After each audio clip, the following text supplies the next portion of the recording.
Dream roll ಅಂತ ಹುಡುಕ್ತಿರ್ತೀವಿ. ಅದಕ್ಕೆ ಹತ್ತಿರವಾಗಿ ಈ ಪಾತ್ರ ಇದ್ದಾಗ definitely I wanted to be a part of it. Female oriented ಅನ್ನೋದಕ್ಕಿಂತ ಬಹುಶಃ ಅಂದರೆ ಒಂದು ಕಾಸ್ಗೋಸ್ಕರ ಮಾಡ್ತಿರೋದ್ರಿಂದ it is I should appreciate ನೀವು ಈ ಥರದೊಂದು ಸಬ್ಜೆಕ್ಟ್ನ ಪ್ರೊಡಕ್ಷನಲ್ಲಿ ತೊಗೊಂಡು ಫಸ್ಟ್ ಆಫ್ ಆಲ್ ಮಾಡ್ತಿರೋದು. ಆ್ಯಂಡ್ ನೀವು ಇದನ್ನ ಈ ಥರದೊಂದು ಕಥೆ ಮಾಡ್ಕೊಡೋದು ನಮ್ಮ ಡೈರೆಕ್ಟರ್ ಪವನ್ ಭಟ್. ನನಗೆ ಫಸ್ಟ್ ಆ್ಯಂಡ್ ಫಾರ್ಮೋಸ್ಟ್ ರೀಸನ್ ಕಥೆ ಒಪ್ಕೊಂಡಿದ್ದ ಕಾರಣ ಇವ್ರು ಹೇಳ್ದಂಗೆ ಟೈಮ್ಲಿ ಜಸ್ಟಿಸ್ ಆಗಬೇಕು ಅಂತ. ನಾವು ಅಂದರೆ ದಿನನಿತ್ಯ ಏನೇನೋ ಒಂದಷ್ಟು ಇನ್ಸಿಡೆಂಟ್ಗಳು ಆಗ್ತಿರುತ್ತೆ.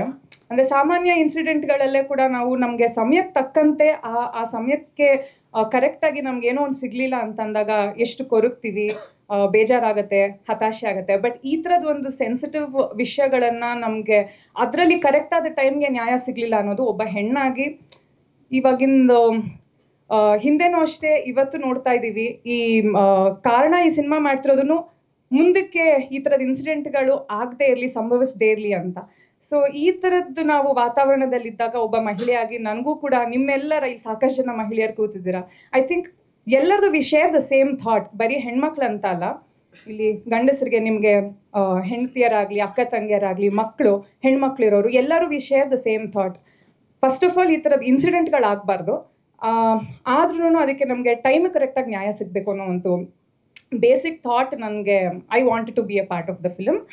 ಅದನ್ನು ಹೊರತುಪಡಿಸಿ ಅಂದರೆ ಅರ್ಚನಾ ಆಗಿಬಿಟ್ಟು ಒಬ್ಬ ಆರ್ಟಿಸ್ಟ್ ಆಗಿ ಯೋಚನೆ ಮಾಡೋದಾದರೆ ನನಗೆ ಐ ಡೋಂಟ್ ನೋ ನಿಮ್ಮಲ್ಲಿ ಎಷ್ಟು ಜನ ಪ್ರೈಮಲ್ ಫಿಯರ್ ಅಂತ ಒಂದು ಸಿನಿಮಾ, ಹಳೆಯ ಇಂಗ್ಲೀಷ್ ಸಿನಿಮಾ, ಅದು ಯಾವ ಲೆವೆಲಿಗೆ ಅದರಲ್ಲಿ ಆ್ಯಕ್ಟಿಂಗ್ ಹೇಗಿದೆ ಅಂತಂದರೆ ಈ ಥರದ್ದು ಅಂದರೆ ಪ್ರತಿಯೊಬ್ಬ ಆ್ಯಕ್ಟರ್ಗೆ ಆ ಥರದೊಂದು ಪಾತ್ರ ಮಾಡಬೇಕು ಅನ್ನೋದೊಂದು ಡ್ರೀಮ್ ಇರುತ್ತೆ.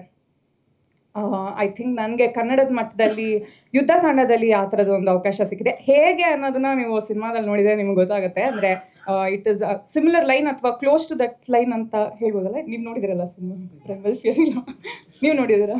ಓಕೆ ನೋಡಿಲ್ಲ, ನೀವು ನೋಡ್ಬೇಕು ಆ್ಯಕ್ಚುಲಿ. ಸೊ ನನಗೆ ಆ್ಯಕ್ಟರ್ ಪಾಯಿಂಟ್ ಆಫ್ ವ್ಯೂ ಇಂದ ನನಗೆ ಅದು ಭಾಳ ಸ್ಯಾಟಿಸ್ಫೈ ಮಾಡ್ತು. ಅಂದರೆ ವೈ ನಾಟ್ ಆ ಥರದ್ದು ನಾವು ಡ್ರೀಮ್ ರೋಲ್ ಅಂತ ಹುಡುಕ್ತಿರ್ತೀವಿ. ಅದಕ್ಕೆ ಹತ್ತಿರವಾಗಿ ಈ ಪಾತ್ರ ಇದ್ದಾಗ definitely I wanted to be a part of it. So ಯಾವ ಇನ್ಸಿಡೆಂಟು? ಸೊ ಸಾರಿ, ನನ್ನ ಕ್ಯಾರೆಕ್ಟರ್ ನಿವೇದಿತಾ ಅಂತ, ಒಬ್ಬ ಸಾಮಾನ್ಯ ಮಹಿಳೆ. ಹೀಗೆ ದಿನನಿತ್ಯ ಆಕೆಯ ದಿನಚರಿ ಆಗುವಾಗ ಅವಳ ಲೈಫಲ್ಲಿ ಒಂದು ಅನಿರೀಕ್ಷಿತವಾಗಿ ಒಂದು ಘಟನೆ ನಡೆಯುತ್ತೆ, ಆಗಬಾರ್ದೇ ಇರೋವಂಥದ್ದು. ಸೊ ಅದಾದಾಗ ಅವಳ ಲೈಫಲ್ಲಿ ಆಗುವಂಥ ಗ್ರಾಫ್ ಚೇಂಜ್, ಏರುಪೇರುಗಳು ಏನಾಗುತ್ತೆ, ಅದರಿಂದ ಸಿನಿಮಾ ಒಂದು ಬೇರೆ ಅಂದರೆ that is the main crux of the film. ಅದಾದ ನಂತರ ಜಸ್ಟಿಸ್ ಸಿಗದೇ ಇರೋ ಕಾರಣ ಕಾನೂನನ್ನ ತನ್ನ ಕೈಗೆ ತಗೊಳ್ತಾಳೆ. ಅದರಿಂದ ನೆಕ್ಸ್ಟ್ ಏನಾಗುತ್ತೆ, ಇವಾಗ ಆಕೆನ ವಿಕ್ಟಿಮ ಅಥವಾ ಕ್ರಿಮಿನಲ್ ಅನ್ನೋದು ಪ್ರಾಬಬ್ಲಿ ಫ್ಯಾಮಿಲಿಯಲ್ಲಿ ಸರ್, ಫ್ಯಾಮಿಲಿಯಲ್ಲಿ.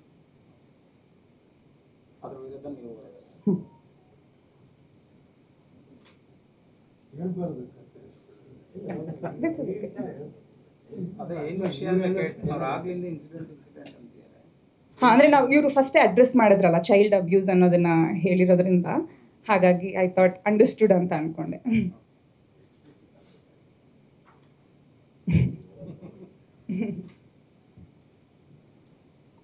ಆಮೇಲೆ ಸಾಂಗ್ ಕೂಡ ನೋಡಿದ್ರಿ, ಮೇಕಿಂಗ್ ವಿಡಿಯೋ ನೋಡಿದ್ರಿ. ಸೊ ಅದರಲ್ಲಿ ಒಂದು ಅರ್ಥ ಗೊತ್ತಾಗಿರುತ್ತೆ, ಸಾರಾಂಶ ಸಿನಿಮಾದ ಏನು ಅನ್ನೋದು ಒಂದು ಜಿಸ್ಟ್ ಗೊತ್ತಾಗಿರುತ್ತಲ್ಲ, ಹಾಗಾಗಿ ಅದನ್ನ ಸ್ಟ್ರೆಸ್ ಮಾಡೋಕ್ಕೆ ಹೋಗಲಿಲ್ಲ.